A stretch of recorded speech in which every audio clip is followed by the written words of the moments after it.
Bien, pues muy buenas tardes y bienvenidos sean todos a esta última sesión de este curso en el que vamos a tratar un tema un poco particular, un poco especial, que es todo lo que se refiere a la reproducción artificial, las técnicas que van dirigidas hacia lograr este objetivo, ¿no? Que es la reproducción, que es en el fondo querer tener un hijo cuando por la vía natural no se puede tener, por los motivos que sean, ¿no?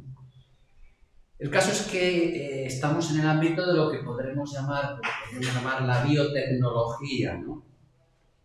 Claro, la biotecnología, la ingeniería genética, las técnicas reproductivas, todo eso pues se puede emplear y se emplea con mucha utilidad para el amplio campo de la industria, pues de la industria, por ejemplo, agropecuaria, ¿no? Bueno, pues, sabemos todos que los agricultores, los ganaderos, pues a veces pues, les interesa, lógicamente, para producir con más eficacia, pues, conseguir semillas que han sido pues, producidas por medio de todos los sistemas que mejoran la producción, de mejorar lo que son los sistemas genéticos implicados en la producción agropecuaria, tanto en vegetales, en plantas, como en animales, en granjas. Pues todo eso pues, tiene ahí un terreno estupendo para la eficacia, ¿no? Y para la mejora, ¿no? de lo que es la producción. Ahora lo que nos preguntamos es si la biotecnología puede ser aplicada a la reproducción humana. ¿De qué manera eso se puede aplicar, ¿no? Y es que ya desde los años 80 del siglo XX resulta posible, es decir, ya desde hace unos 40 años más o menos, resulta posible, la primera fecundación in vitro data de 1978 y la persona que lo logró obtuvo el premio Nobel de Fisiología y Medicina en el 2010. Así que desde esos años resulta posible realizar la reproducción humana en un laboratorio. Bueno, pues fundamentalmente vamos a ver que la técnica más usada es la fecundación in vitro, que todo el mundo sabemos cómo funciona. También está la inseminación artificial, que consiste en introducir espermatozoides en el cuerpo de la mujer, en el sistema reproductivo, con la idea de que se produzca ahí una fecundación y la consiguiente gestación de un niño, ¿no? Bueno, la fecundación puede ser homóloga si la pareja que lo solicita y que lo realiza, pues ella misma, el material biológico, ¿verdad? O puede ser heteróloga si acuden a donantes externos. Si esa pareja busca donantes externos a ellos mismos, ¿no? Bueno, pues vamos a ver, porque en el uso de ciertas tecnologías reproductivas cabe descubrir una actitud perniciosa, por la que el hombre puede erigirse en dominador del propio hombre y puede ejercer capacidades insospechadas de poder radicalmente contrarias a la dignidad humana. Este es el gran problema, ¿no?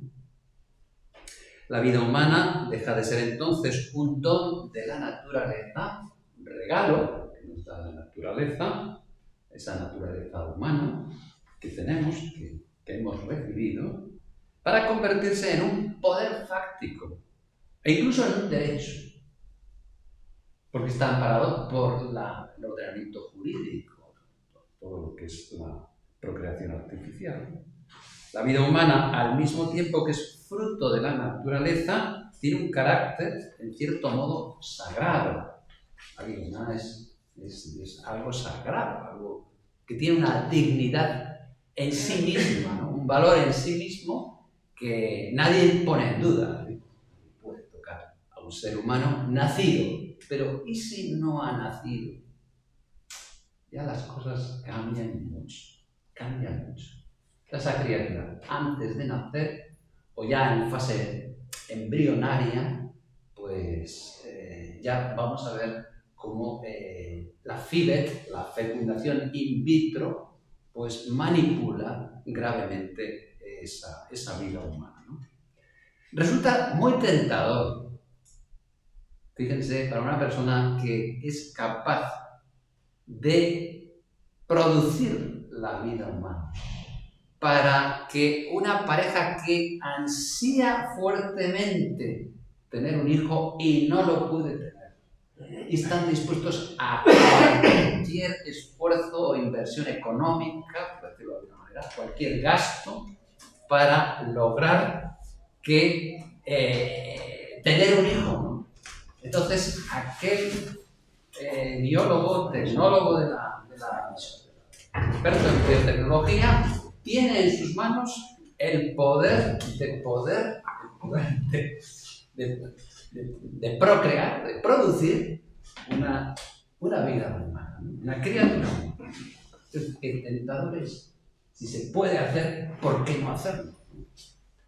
Cuando hay tantos deseos de tantas personas que no pueden engendrar, porque no hay motivos para deficiencias naturales, para poder, y son estériles, no pueden, no son capaces de procrear por sí mismos, pues bueno, pues acudamos a una clínica de fertilidad y allí nos van a resolver el problema, ¿no? Pero ¿qué ocurre? Que cuando el hombre pone la bioingeniería al servicio de intereses de poder, de dominio o de beneficio económico, la vida humana se convierte en mercancía, en negocio, en el capricho de unos poderosos sobre los débiles. En este caso, pues, es la criatura que quieren que sea concebida, ¿no? Claro, esta actitud de poder y utilidad es precisamente la que cabe advertir cuando a lo mejor una mujer decide tener un hijo sin necesidad de contar para nada con un progenitor. Basta conseguir semen humano, una donación de semen humano, y ya uno, pues, por medio directamente o por medio de una persona profesional que le ayude, pues puede una mujer quedar embarazada. Ahí no hay detrás ningún acto de amor. No hay unos padres, hay una sola persona que puede quedar embarazada y hacerse cargo de esa criatura, de su hijo, ¿no? ¿Y qué es lo que vemos cuando acudimos a una clínica de fertilidad en la que técnicos biólogos se dedican a producir embriones en masa? Estamos hablando de que ahora en España puede haber una cifra que, según datos, puede haber 800.000 embriones congelados. Vamos, las cifras suben y bajan mucho, pero vamos, más. O sea, que estamos hablando de 800.000 embriones congelados. En Estados Unidos, en 2013, había 1.400.000 embriones congelados. ¿Cuántos niños han nacido en España fruto de la FIVET? Pues el año pasado alrededor de 30.000 niños. Es decir, un 10% de los niños que nacen en España nacen por fecundación in vitro. Esos 30.000 niños que han nacido, piensen ustedes la cantidad de embriones, cuando estamos hablando de cifras que se acercan al 1.000.000 de embriones congelados, estamos diciendo que hay una proporción de que por cada niño podemos decir perfectamente que hay 10 o 15 o más, digamos, hermanitos que están ahí y que muchos de ellos van a ser destruidos. Se han formado los embriones, vienen congelados y luego al final se van a destruir porque según la legislación o según los datos que hay, un 50% están reservados de esos 800.000 embriones, están reservados para el futuro, para un futuro uso, un casi 20% para la investigación, otro 20% están ya previstos para la destrucción y hay un 10% que no se sabe muy bien qué se va a hacer, porque los propietarios, los donantes que están detrás, pues bueno, ya no han dicho muy bien qué pasa, qué va a ser del futuro de esos embriones, ¿no? Bueno, pues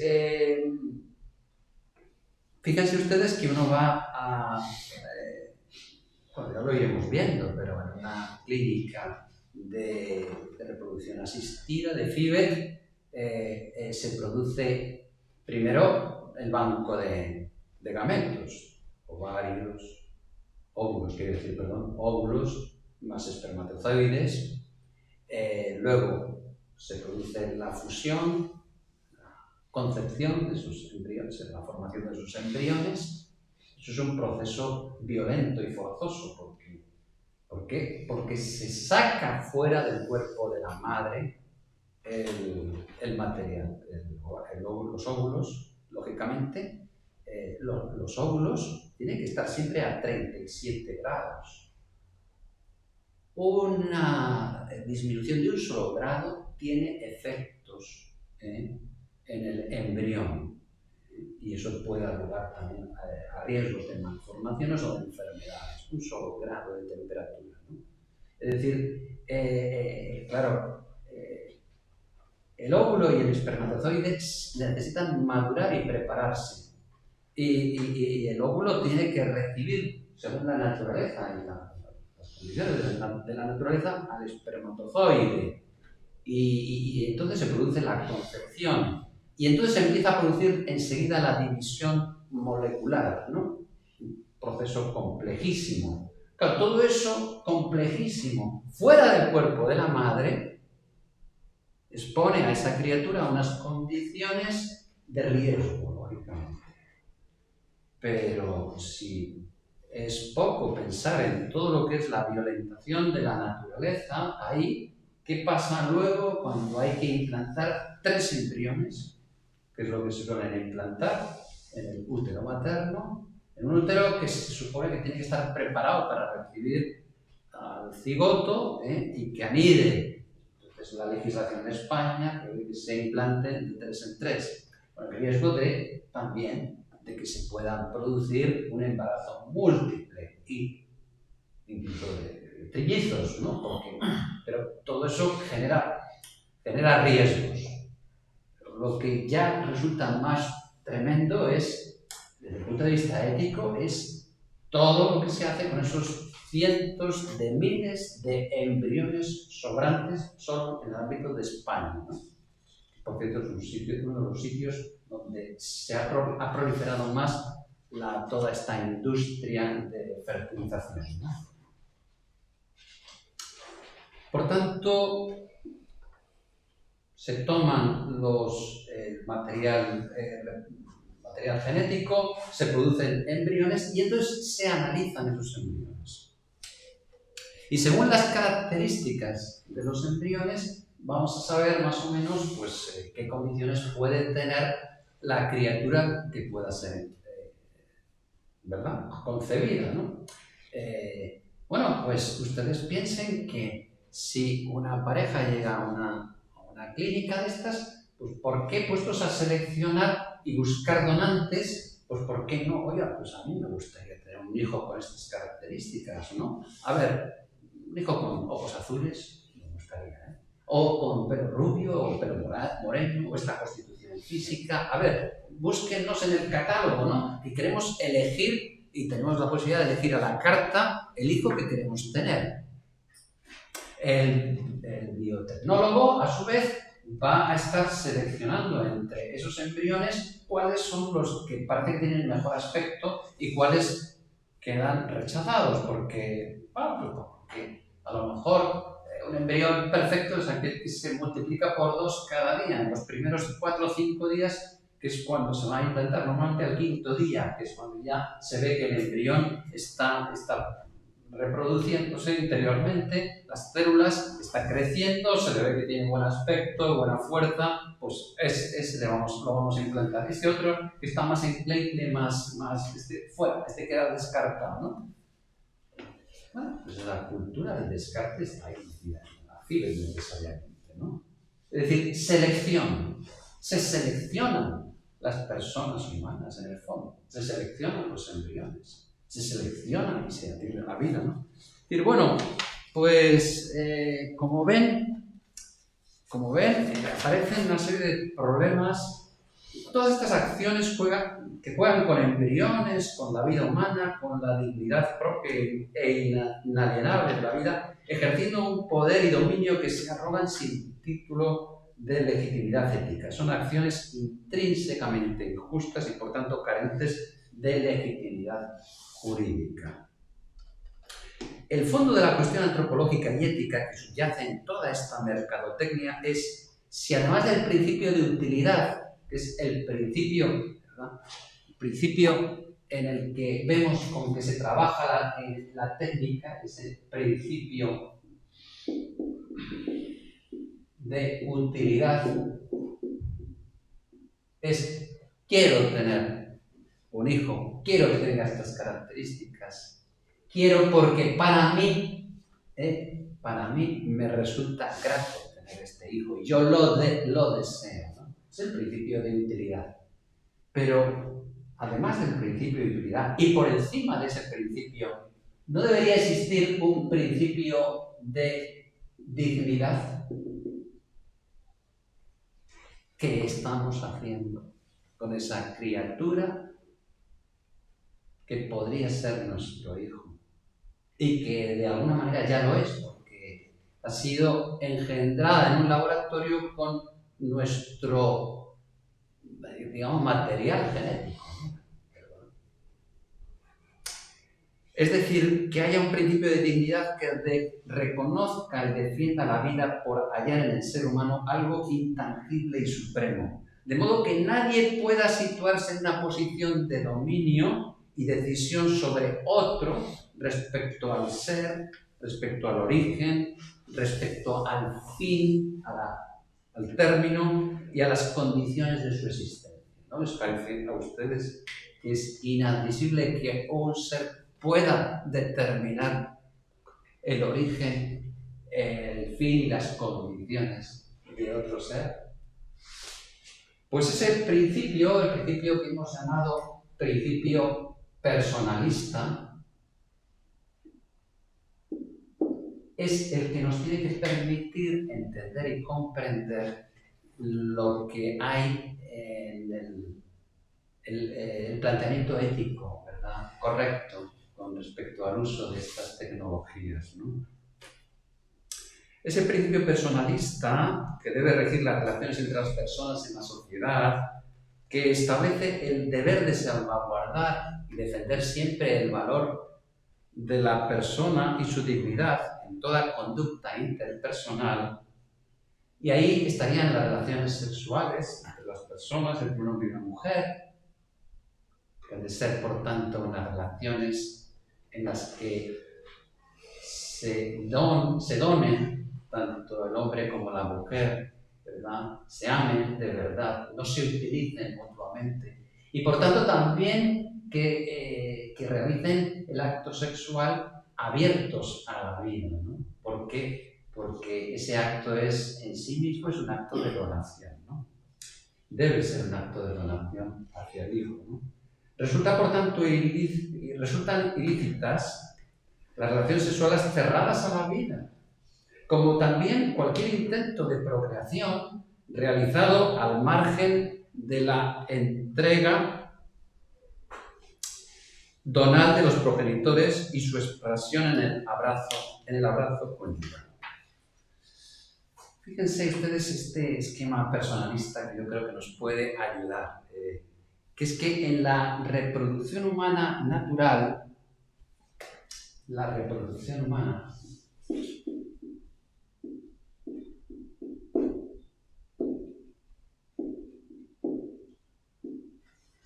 fíjense ustedes lo que acontece en la reproducción humana. Lo que acontece es que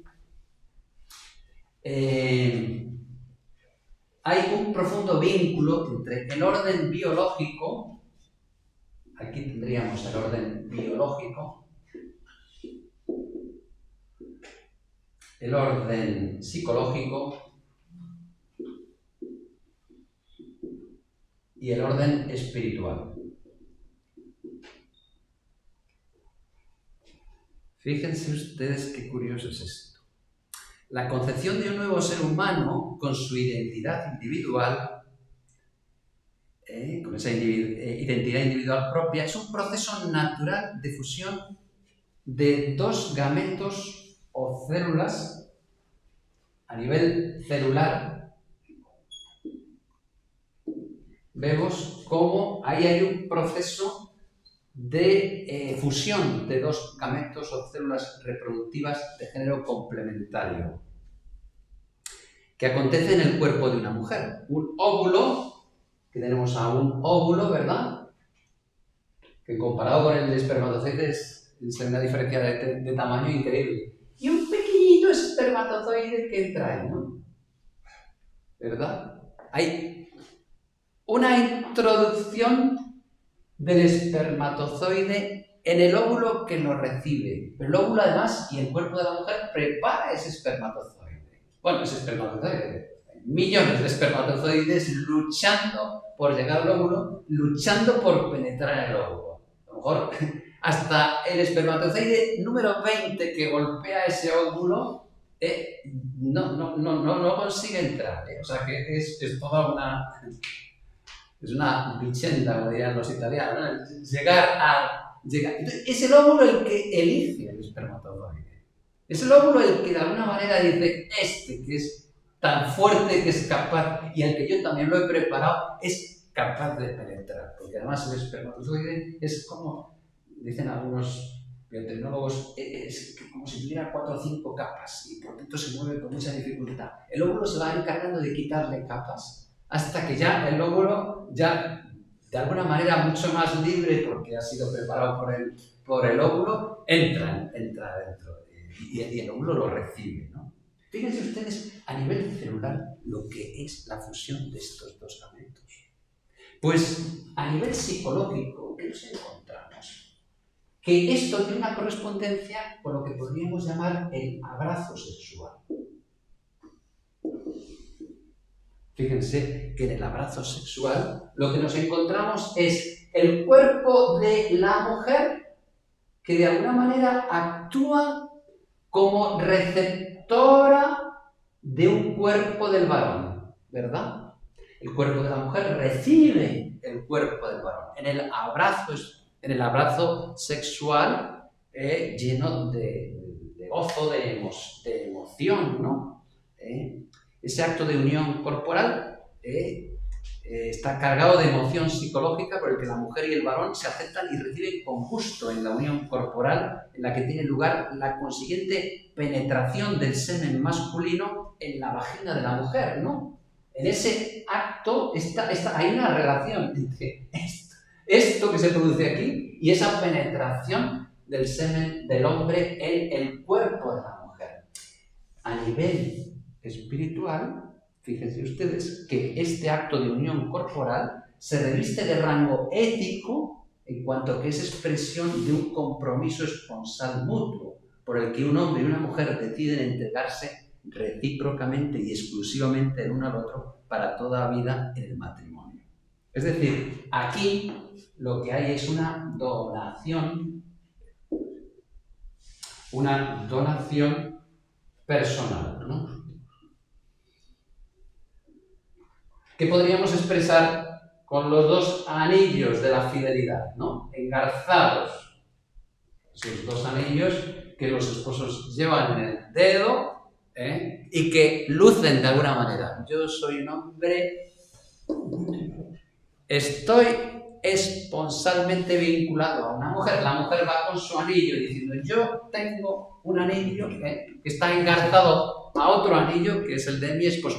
Y vamos juntos por la vida. Nos hemos entregado juntos, formamos una unión personal, ¿verdad?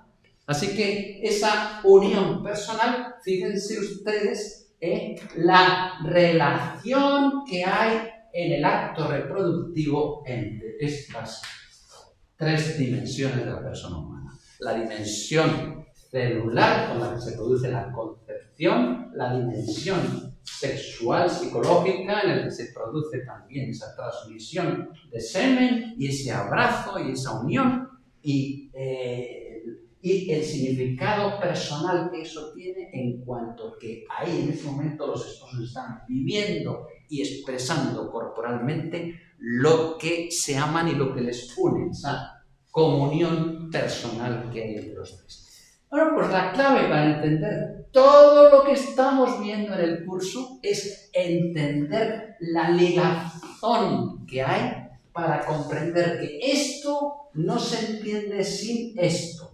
Y no se debe nunca separar de esto. Y esto, a su vez, está vinculado intrínsecamente con esto. De tal manera que lo biológico está integrado en lo psicológico y lo psicológico en lo espiritual. Y una vez que se entiende esto, yo diría que se entiende todo. Y si no se entiende esto, no se entiende nada. Si se entiende la integración personal que hay entre lo biológico, lo psicológico y lo espiritual, se entiende que un acto espiritual, por tanto de entrega y de donación, se expresa corporalmente y esa expresión va dirigida hacia la procreación, que es la expresión también de nuestro amor en el Hijo, que es concebido por amor, en relación intrínseca con la donación mutua de los esposos y con el acto por el que los esposos expresan su amor corporal. Bueno, pues efectivamente la unión de los gametos masculino y femenino es el fruto y es el correlato biológico de la unión corpórea del hombre y la mujer. ¿Vale? Cargado de placer y tensión afectiva sensual, que es a su vez expresión corporal de la mutua donación espiritual que pueden realizar las personas mediante el compromiso matrimonial. En el compromiso matrimonial las personas se donan. En el acto sexual se expresan ese amor. Y en la concepción del Hijo, ese amor toma forma de cuerpo, de un cuerpo que es el cuerpo que es el fruto, ¿verdad?, del amor de los esposos.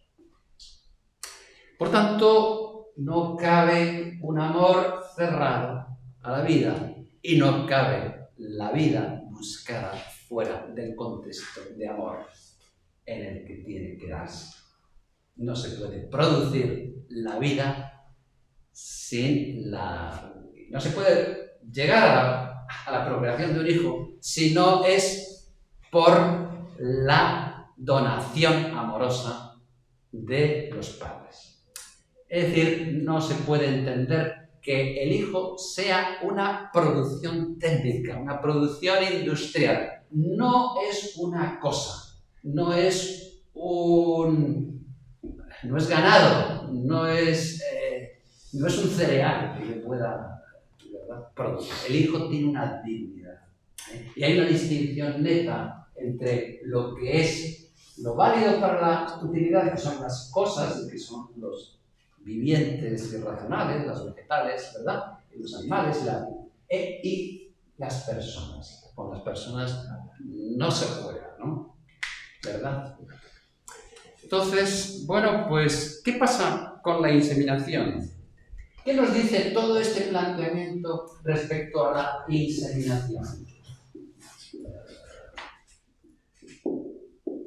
pues la inseminación podría ser, voy a decir tal como lo dice, para emplear, la inseminación artificial homóloga. Estamos hablando de, vamos a ver, unos esposos que se aman, que se quieren, que quieren tener hijos, que no pueden tener hijos. Bueno, pues cabría una inseminación artificial éticamente válida en el caso en que el medio técnico no sustituya el acto conyugal, sino que lo complete de alguna manera, es decir, lo perfeccione en el sentido de que sea una mera ayuda para que alcance su finalidad natural. La técnica de introducción del semen del progenitor en el sistema reproductor de la mujer para promover la fecundación solo sería éticamente válida en cuanto que se realizara integrada en el acto sexual por el que los esposos expresan a la vez su donación mutua y la donación paterna hacia el hijo concebible. Es decir, tiene que insertarse en un acto sexual de amor y de entrega. Por eso, bueno, pues si la inseminación se hace en esas condiciones y formando una unidad con el acto de entrega, cabría pensar que esa podría ser válida, ¿verdad? Y así se está haciendo en algunos centros llevados por personas que quieren respetar los valores éticos personalistas, ¿no? El valor y la dignidad de la persona. Ahora, ¿qué podríamos decir de la fecundación in vitro? ¿Cabría alguna? Pues la FIVET, en cambio, es desechada totalmente por la ética y por el principio de dignidad de la persona, porque acontece fuera del seno de la madre. Y al acontecer fuera del seno de la madre, la FIVET es una realización externa. El hijo es concebido fuera del seno de la madre, ¿no? El embrión sufre antes, durante y después de la concepción, porque las condiciones epigenéticas, es decir, las condiciones biológicas que permiten que el embrión surja, se produzca la concepción antes, durante y después de la concepción, el embrión, si está fuera del seno de la madre, pues va a sufrir las perturbaciones lógicas. Eso ya de entrada que estamos produciendo un daño a la criatura que va a venir, ¿no? que queremos que sea concebido, ¿no? Pero es que la implantación viene a ser una especie de ruleta rusa, ¿no? ¿Por qué? Porque ese óvulo que ha sido fecundado fuera del seno materno no se coordina bien con la preparación que el mismo cuerpo de la madre hace del útero, donde tiene que anidar ese óvulo. Tiene que anidar, tiene que haber una coordinación perfectísima. Claro, ¿qué hacen los biotecnólogos? Pues se rompen la cabeza para ver si pueden simular y realizar el aterrizaje del embrión en el útero materno. Pero claro, por mucho que quieren acertar, estamos hablando de dificultades tremendas, ¿no? ¿Por qué? Porque la naturaleza es complejísima, complejísima. Todo lo que se diga de complejo es poco, ¿eh? O sea, esto no es una cosa muy sencillita. No, se encuentra con el embrión, y entonces ya se echan sobre el útero y salida y todo requiere unas condiciones que la naturaleza prepara y todo eso. Hay una bioquímica complejísima de todo esto, detrás de todo esto. Y por tanto, la intervención humana es muy difícil que no resulte fatal para todo este proceso. Cuando el hombre se mete en un terreno que no le pertenece porque no es lo suyo, meterse en algo tan sagrado como es la vida de un ser humano tan digno, cuando se mete en ese terreno, pues, oye, ¿por qué te metes en ese terreno? ¿por qué te metes en ese terreno?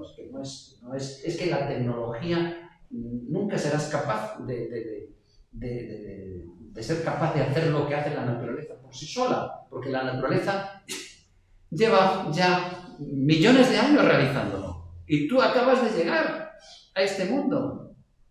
Tú acabas de llegar a este mundo. Si tomáramos el proceso cronológico de toda la historia del mundo, del cosmos, y lo cerramos en un año, la vida aparece, no sé si es en julio o en agosto, pero es que el hombre nace el 31 de diciembre a las 11:30 de la noche, ¿no? O sea, acabas de llegar al mundo. Entonces, pero ¿qué pasa con los embriones sobrantes? ¿Qué pasa con esos cientos de miles y de millones de embriones que hay en los bancos del mundo? ¿Qué pasa con esos embriones? ¿No tienen dignidad humana? ¿No son fruto de la unión de algo que está destinado a ser fruto está destinado naturalmente a estar en un contexto de amor? ¿Qué pasa con todos esos embriones que son destruidos? No, es verdad que podríamos hablar de igual modo que se rechaza el encarnizamiento terapéutico. Podríamos pensar también que de alguna manera estamos asistiendo a un encarnizamiento reproductivo. Pues esto es como para pensarlo, ¿verdad? Para pensarlo y para estudiarlo y para que antes de que uno dé el paso, estamos hablando de miles y miles de parejas que acuden a estas clínicas, donde se están produciendo pues, beneficios también pues, de muy suculentos, de mucho dinero. Estamos hablando de un gran negocio también, ¿no? ¿Por qué no decirlo? Pues pensemos un poco qué es lo que hay detrás de todo esto, ¿no? Toda la erosión que la dignidad humana sufre con todo esto. Y la historia nos va a juzgar a todos. Por tanto, tenemos que estudiarlo, tenemos que tener claro qué está pasando en este mundo. ¿Y qué decir de la reproducción heteróloga? Es decir, de esa reproducción en la que los beneficiarios son distintos de los donantes, ¿no? Yo quiero tener un hijo, pero el material genético viene de otros seres. Mi hijo, cuando tenga 12 años, es cuando se dice, los psicólogos dicen, a los 12 años, tu padre, tu madre, tienes que explicarle a tu hijo que realmente procede de una fecundación in vitro, pero que sus padres no son sus padres. Sus padres criadores y la madre gestadora, pues no es realmente su madre original biológica. Pues su padre no es su padre. ¿Qué va a preguntar? ¿Quién es mi padre entonces? ¿Y quién es mi madre? Entonces, ahí, como vemos, se ha roto también esto. Ya el hijo no procede de un acto de amor, de donación de unos padres que se han prometido de entrega mutua, ¿no? Sino que hay un tercero, un donante tercero. Y entonces ya se ha roto la unidad que hay entre el hijo y los padres, ¿no? Esa unidad que es biológica, corporal, amorosa, espiritual, psicológica, afectiva, ¿no? Que es muy importante también lo corporal, ¿verdad? Bueno, pues todas estas cuestiones están ahí y yo aquí pues ya corto mi disertación para dar paso al coloquio y que puedan también ustedes preguntar, comentar y poder tener un poco de intercambio de impresiones, ¿no? Así que nada, pregunten lo que deseen. Una primera pregunta de lo último que has comentado. ¿Sería lícita la fecundación, de un banco de embriones con el objeto de darles viabilidad? ¿O cuál es ¿qué fin ético puede Sí, sí, esa pregunta se la hemos hecho muchos, claro. ¿No? Pues, pero claro, de alguna manera es entrar en el juego. Claro. Sí, pero el problema existe. Es como una adopción. Es una adopción, sí. Es que el problema ya existe, o sea, no se trae en el juego, no es falso, o sea, para que puedes decir, bueno, si hay mucha gente que lo pide, pues puede generarse un negocio de esto, pero es que ya existe millones de embriones en el mundo. Existen esos embriones, efectivamente. ¿Pero tienen propiedad? ¿Son de alguien? Claro, sí. No son Dios, o sea, son seres humanos. Sí. Ya, pero es que esa Pero propiedad ya sí. esta ley que existe. Sí, pero digo, si es lícito moralmente, o sea, ya la legalidad a la otra me importa menos, porque ha dado lugar a eso. Sí, yo pienso que la respuesta que se ha dado por parte de los moralistas, de los estudiosos, pues es que sería de alguna manera establecer una cierta complicidad con el mundo con este negocio, con estas clínicas. O sea, es decir, te convertirías en cliente de alguna manera, ¿no? Te conviertes en cliente. Y entonces las clínicas dirían, pues oye, resulta que ahora, además de nuestros clientes habituales, entran además otros más, con lo cual vamos a tener todavía pues, más justificación para más movimiento, para más actividad. Es decir, es entrar... Sí, son mártires. Es entrar a jugar en el fondo, a jugar con tu enemigo. Sí, lo único que habría es decir, se prohíbe más fecundación in vitro y sacamos esto. Pero que ahora mismo las gráficas van a ser... todo. O sea, todo está creciendo. Está creciendo porque hay dinero, porque hay demanda, porque hay expectativas, porque resulta que cada vez es más tarde o lo que sea, porque hay muchos factores sociológicos. Entonces, esto se está armando y está creciendo. Entonces, bueno, yo pienso que lo más importante y lo mejor es expresar la belleza humana que tiene la vida humana en sí misma. El amor y la procreación van unidos.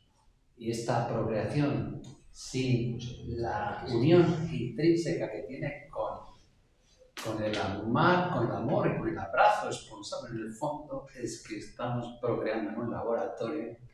Pero aquí... Y habría que ver la estadística de cuánta de la gente que recurre a la fecundación in vitro ha pasado primero por, ¿cómo se dice?, con métodos anticonceptivos.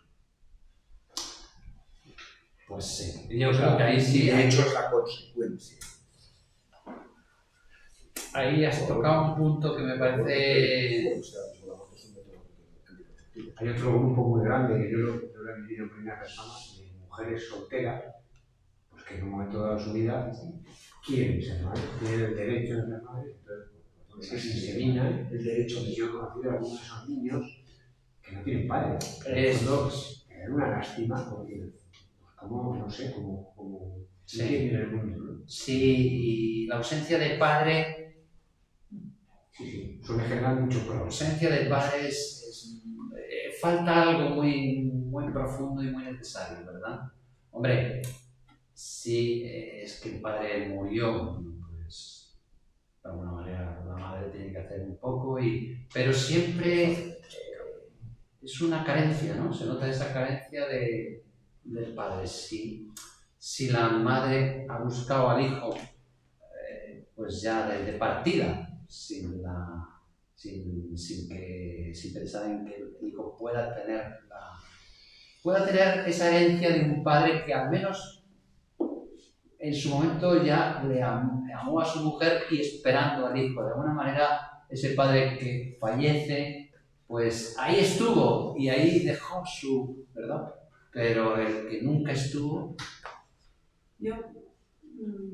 ¿Cómo acogemos a todas esas mujeres?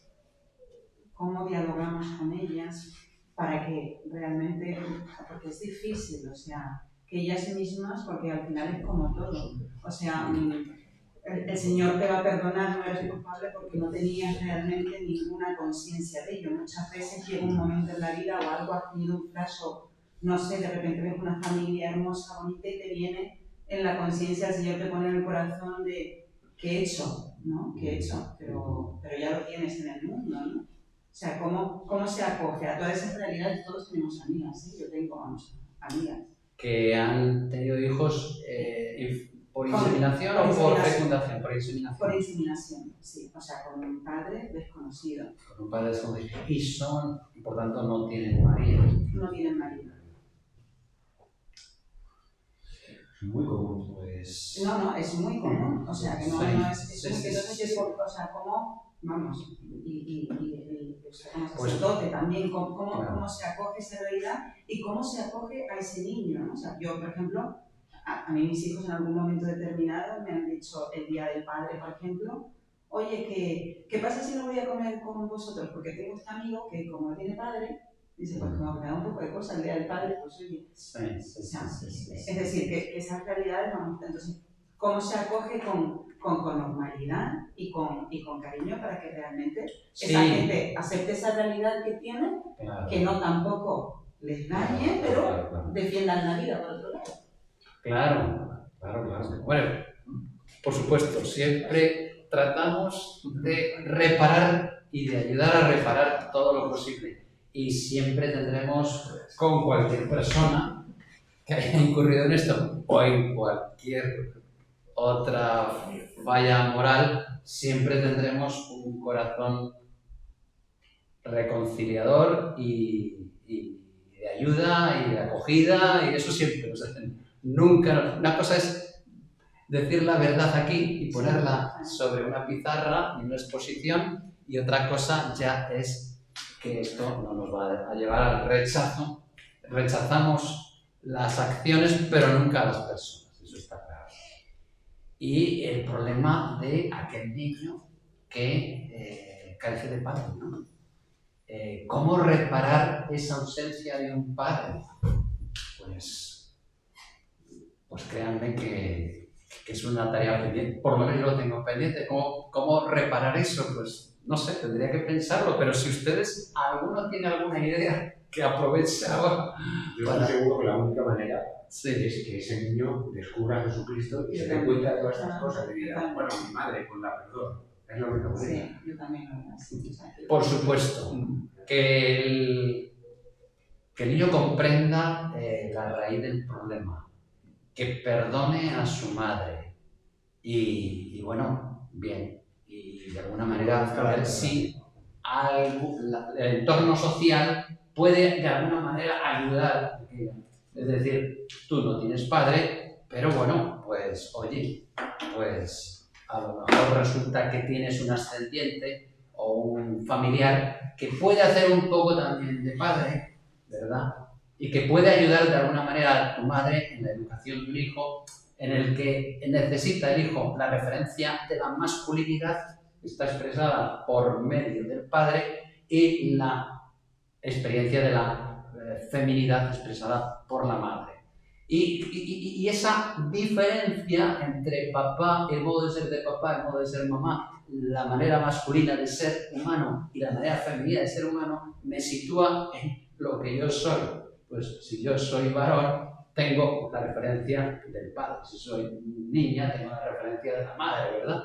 Y padre y madre ayudan en esa relación estereofónica a comprender la hermosura de la vida y el amor y la afectividad, ¿no? Entonces, ¿cómo se puede suplir eso? Pues creo que hay que echarle imaginación y todo el entorno social, de alguna manera, en la medida en que pueda colaborar, ya sean maestros, profesores, personas pues, que puedan ayudar y lo mismo la madre de esa criatura, ¿no? Porque mira, yo no soy referente de lo que es un padre, pero de alguna manera voy a tratar de ayudarte a que lo descubras, ¿no? En la medida en que yo pueda también hacer de padre, lo haré, y en la medida en que te pueda dar señales de lo que es un padre, pues te las trataré de proporcionártelas para que subsanar de alguna manera esa carencia, ¿no?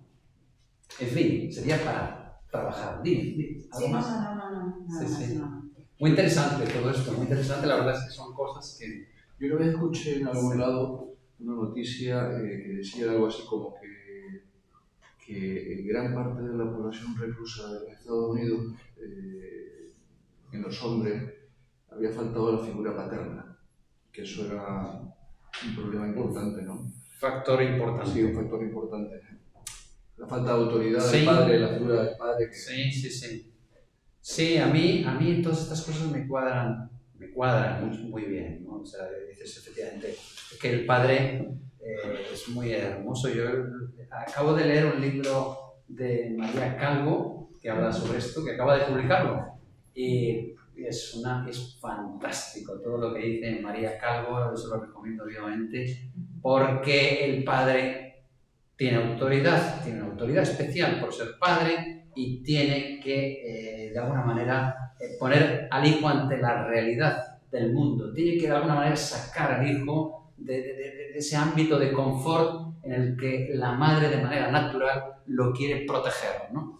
Y tiene que, de alguna manera, sacarlo de ahí y decirle, venga, hijo, a la calle a ganarte el pan y a hacerte un hombre, ¿eh? Y a entender las cosas y a ser capaz de... Y por eso el padre representa de alguna manera la objetividad, y la madre a lo mejor más la subjetividad y la ternura y el cariño y el perdón y la misericordia y tantísimas cosas, pero es que padre y madre necesitan ayudarse y complementarse para... Bien que lo digas ese apunte, que es de forma natural. Sí. Que no los queremos realmente, maleducar, ¿no? Sino que es algo instintivo, ¿no? Claro. O sea, no quiero que te pase nada, o sea, todo lo que te pueda vamos a obviar en el Es camino. y es bueno. Y es eso, por eso. Eso es la guinda de cosas. Bueno, oye, cuídate, hijo, protégete y quiérete bien, ¿no? Quiérete bien, no te expongas más de lo que... Pues sí, adelante, ¿qué más cosas quieren hacer notar? Demasiadas. Hay demasiadas cosas, ¿no? Yo es que yo todos los años doy esta catequesis Sí. a padres. Sobre el título de la catequesis es la dignidad del ser humano. O sea, Claro. baso todo esto en que el hombre es digno, o sea, tiene una dignidad que está por encima del derecho. O sea, no existe el derecho a ser padre. Sí, no, ¿Y lo pelean o lo entienden? Son gente que o sea, lo pelean. Pero mira. Habrá que explicarles esto de alguna manera a los jóvenes, a los niños. Habrá que explicarles algo de esto. Porque es que esto es muy reciente. De alguna manera, yo tengo el miedo, creo que con fundamento, de que no está del todo metido en los programas educativos de nuestros hijos, ¿no? O sea, no hemos parado a pensar que tenemos que hacer una formación afectiva, pero también tenemos que establecer este núcleo de unión entre lo celular, biológico, lo afectivo, psicológico, en la unión corporal de los esposos y la promesa de amor mutuo, ¿verdad? Que hay que reavivar. Entonces, este núcleo no se puede romper, ¿eh? El hijo nace en este núcleo. Nos amamos como esposos en este núcleo, ¿eh? Y este núcleo hace que esto psicológico determine el fruto biológico, que es, ¿verdad? Que es el hijo. Pero, Gonzalo, Sí. es que justo antes de venir aquí yo estaba con unos amigos que suelen venir, pero que no han podido venir hoy. Sí. Y me decían, claro, pero ¿por qué una pareja que se quiere, que tal, y no puede tener hijos, no puede optar por aquí? Y sin embargo, lo que hemos escuchado hace no mucho, pues unos padres ¿dónde era? En el Yemen, que han vendido a su niña de 8 años a un viejo en matrimonio y la niña murió esa noche. Tremendo, es tremendo. Entonces, o sea, ¿por qué Sí. la gente tal sí puede y sin embargo, o sea, la gente con cero corazón que es capaz de vender a su hija puede, y la gente que supuestamente tal? Pues porque la vida en el fondo ni te pertenece, la vida de tu hijo no te pertenece a ti. Esto yo creo que hay que transmitir esta idea, es que el hijo no es tuyo, no es de tu propiedad. No compras un hijo, no es comprar un hijo. Y no puedes ir a una empresa que te venda un hijo. Y aceptar lo que te pasa en la vida, desde luego a mí me está haciendo muy feliz. Pensar que es por algo. Claro. ¿No vienen los niños? Pues no viene. Pues Sí. Por algo. Algo hay. Y hay que, en el fondo, somos jugadores de un partido en el que no somos los actores de las reglas. Hemos venido a un mundo en el que, mira, las reglas ya están. Tú juega, pero no te olvides de que este juego es con reglas.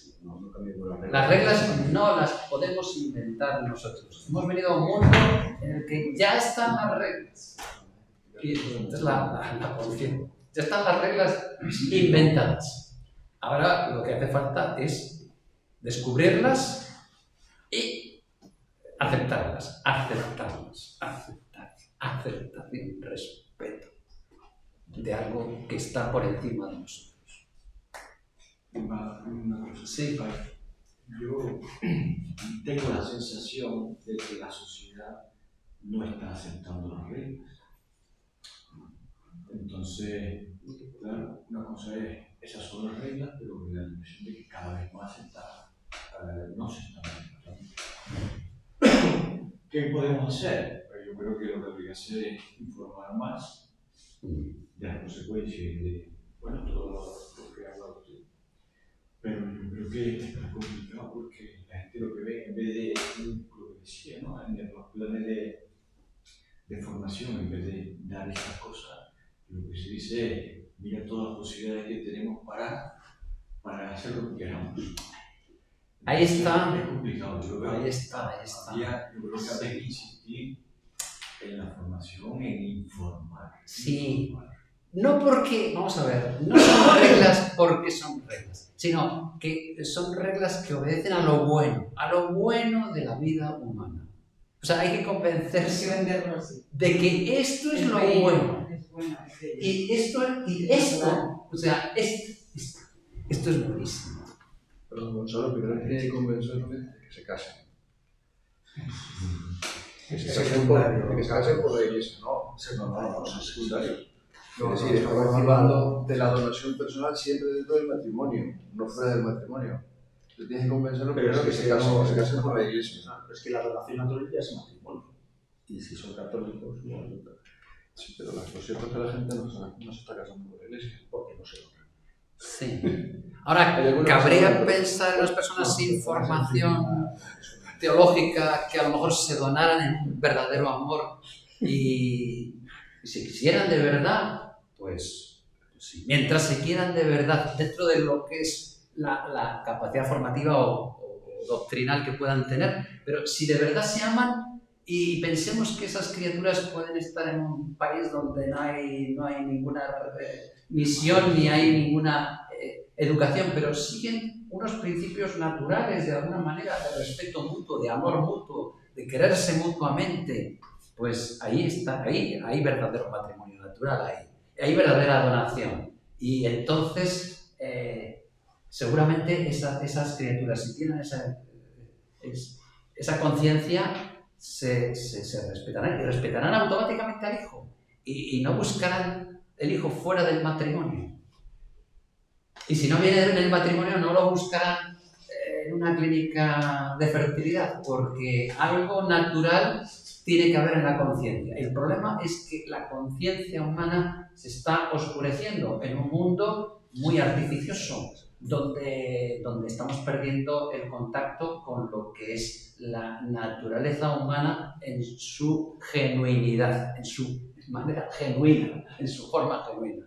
Entonces, hay que recuperar lo genuino del humano. Hay que recuperarlo, porque entonces cae por su propio peso. Las verdades, el bien se autoimpone. El bien no hay que imponerlo a la fuerza, el bien se tiene que autoimponer. A ver si... No sé una cosa de nada. Yo tengo una sobrina enfermera que asistió a unos cuantos partos de FIT y me dijo, no hay que hacerlo ni loco, porque se ve que hubo varios de malformaciones. Y estoy convencido de que hay una falta de información, mejor dicho, que se está mintiendo en todo el concepto que hay.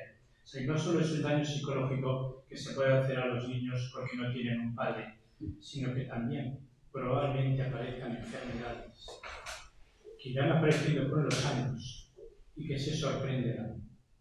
Y me pregunto si una noticia que salió en la prensa hace varios meses de que estaban sorprendidos los médicos porque estadísticamente empezaba a haber, se estaban dando casos de cáncer con gente más joven, no sé si lo habéis leído por algún lado, Sí. y lo primero que pensé es, a ver qué está pasando. También es... A ver. Sí, sí, sí. Es un aspecto importante, quizás no es el más nuclear desde el punto de vista de la reflexión ética, pero es un aspecto también importante. Porque, claro, estamos jugando con los riesgos y la naturaleza se cobra factura cuando las cosas no se hacen por la vía correcta, ¿no?